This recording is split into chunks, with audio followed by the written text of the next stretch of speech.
अस्सलाम वालेकुम student, how are you. I hope आप बिल्कुल ठीक होंगे। हम आज कंटिन्यू करते हैं मैट्रिक्स को। मैट्रिक्स जो 9th और 10th की मैथमेटिक में एक चैप्टर है यूनिट 7 में, उसको हम कंटिन्यू करते हैं। आज हम करते हैं आर्डर ऑफ मैट्रिक्स। कालिब की तरतीब कैसे होती है, वो किस तरह लिखा जाता है, अब हम इसको समझते हैं। उसके बाद हम इसके ही रिलेटेड कुछ एग्जांपल आपके सामने हल करेंगे। ठीक है, अब देखें आर्डर क्या कहते हैं। ये होता है साइज़ जैसे किसी कमरे की साइज़ हो गई, पेपर की साइज़ हो गई, कपड़े की साइज़ हो गई, उसको हम क्या कहेंगे, आर्डर। उसका आर्डर कहेंगे यानी कि साइज़ कहेंगे। फॉर एग्ज़ाम्पल जैसे आप ले लें एक कमरे की जो साइज़ है 6/18।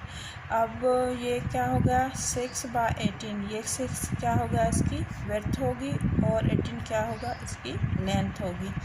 या आप ले लें 12/14, ये क्या होगा, ये इसकी विड्थ होगी, ये इसकी लेंथ होगी। अब ये आप हमेशा याद रखें कि जो लेंथ होगी वो हमेशा बड़ी होगी।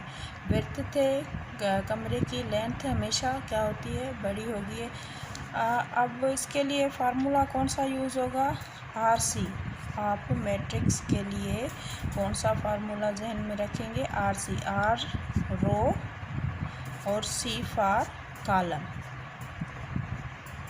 C for column, RC। ठीक है, अब हम देखते हैं आगे 2/1। ये एग्जांपल आप देख लें 1/2 और 3/4। अब इसका हम मैट्रिक्स फाइंड करेंगे। अब ये क्या होगा, RC, क्योंकि R पहले है, रो पहले है, ये क्या होगा R होगा, ये क्या होगा C इसका कॉलम होगा, ये इसका रो होगा, ये इसका कॉलम होगा। अगर हम इसका कॉलम बनाएं तो कैसे बनेगा इसका, सपोज़ कि रो कितनी है इसमें 2, ये A और ये B, क्योंकि रो कितनी है 2 है, कॉलम कितना है 1 है, ये क्या होगा ये देखें R1 R2, ये C1, क्योंकि कॉलम सिर्फ 1 है, रो इसमें कितनी है 2 है। ठीक है, ये होगा। उसके बाद 1 × 2, ये 1 क्या है इसका R है, ये 2 क्या है इसका C है। अब इसको हम सपोज़ लेते हैं A, और क्योंकि R1 है, सिर्फ R1, कॉलम में इसमें कितने हैं 2 है, ये क्या होगा, ये हमारा बन जाएगा, ये C1 होगा, ये C2 होगा। ठीक है, आई होप आप बात को समझ रहे होंगे। अब ये क्या है 3/4। अब 3 क्या होगा इसकी रो होगी, ये 4 क्या होगा इसका कॉलम होगा।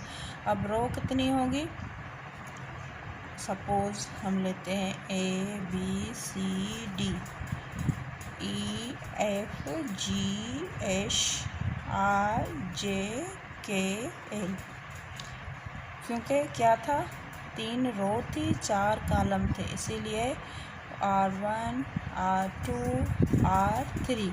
अब इसकी क्या होगी, आप देखें C1 C2 C3 और C4, ये क्या होगा 3 × 4। ठीक है, यहाँ तक आपको बात समझ आ गई होगी। अगर हमें इस तरह कोई क्वेश्चन आ जाता है 2 × 1, आप बताएं इसमें कैसे हम इसको डिस्क्राइब करेंगे या कैसे इसको हम लिखेंगे, तो इस तरह यही तरीका होगा, आप लिख सकते हैं आराम से।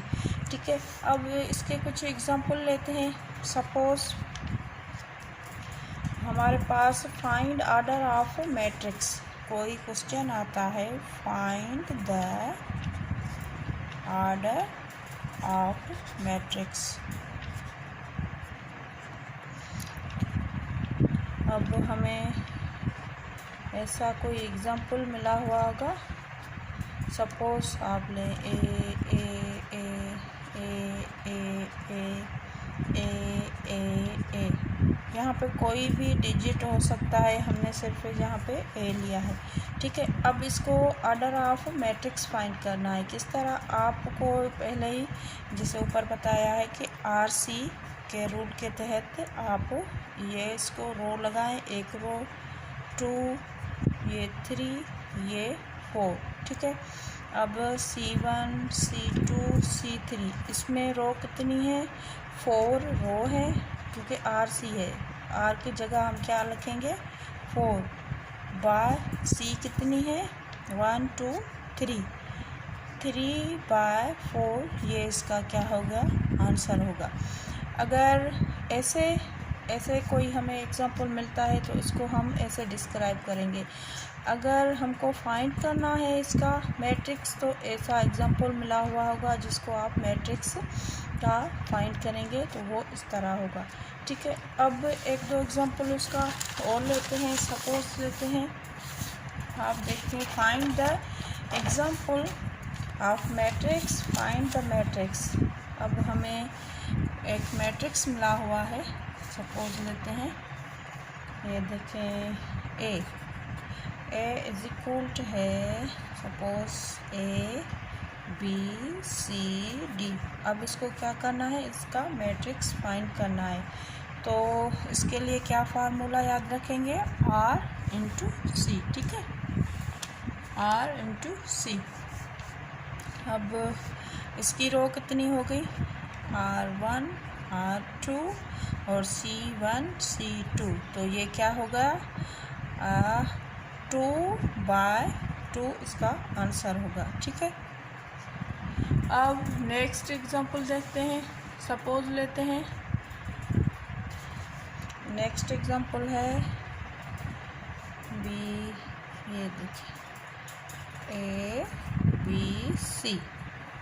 अब इसकी हम RC मालूम करते हैं, मैट्रिक्स बयान करते हैं। इसकी रो कितनी है, 1 है, इसकी कॉलम कितने हैं, 1, 2, ये 3। सपोज ये इसके R1 इंटू 3, ये आंसर इसका क्या होगा, 1 इंटू 3। इसमें एक रो है, कॉलम इसमें कितने हैं, 3 कॉलम है इसमें। ठीक है, उसके बाद नेक्स्ट एग्जांपल लेते हैं। C इज इक्वल टू है 1, 2, 3, 4, 5, 6। ये आप कोई भी डिजिट ले लें, यहाँ पर इसमें कुछ भी ले लें, मगर हमें फाइंड करना है RC। अब इसकी रोज आप देखें, R1 है, R2 है, C1 है, C2 और C3। तो R कितनी हो गया, 2 बाय, अब इसमें C कितनी है, कॉलम्स कितने हैं, 3 हैं। ठीक है, ये हमारा इसका आंसर आ गया। ठीक है, नेक्स्ट एग्जांपल एक और देख लेते हैं, क्योंकि आपको क्लियर हो जाए पूरा सारा। फॉर एग्जांपल हमारे पास एग्जांपल है 5, 6, 7, 8, 9 एंड ये आप ले लें 4। ठीक है, अब इसकी रो हम देखेंगे, R1 है, R2 है, R3 है, कॉलम इसमें कितने हैं, C1 है, C2, RC इसके हुए रो कितनी है, इसकी 3 रो है, बाय कॉलम कितने हैं, 3, 2 इसके कॉलम है। ठीक है, ये इसका आंसर होगा। ठीक है, आई होप आपको सब कुछ क्लियर हो गया होगा कि ऑर्डर ऑफ मैट्रिक्स क्या होता है, हम उसको कैसे डिस्क्राइब करते हैं, उसको कैसे फाइंड करते हैं। अगर कोई भी एग्जांपल आ जाता है आपके IBA के टेस्ट में, तो आप इजीली इसे इसी तरीके से हल कर सकते हैं। आई होप आपको मेरा वीडियो पसंद आया होगा। अगर मेरा वीडियो आपको पसंद आया है तो आप प्लीज़ अपने फैमिली फ्रेंड्स में इसको शेयर करें, मेरे चैनल को सब्सक्राइब करें। टिल देन, अल्लाह हाफिज़।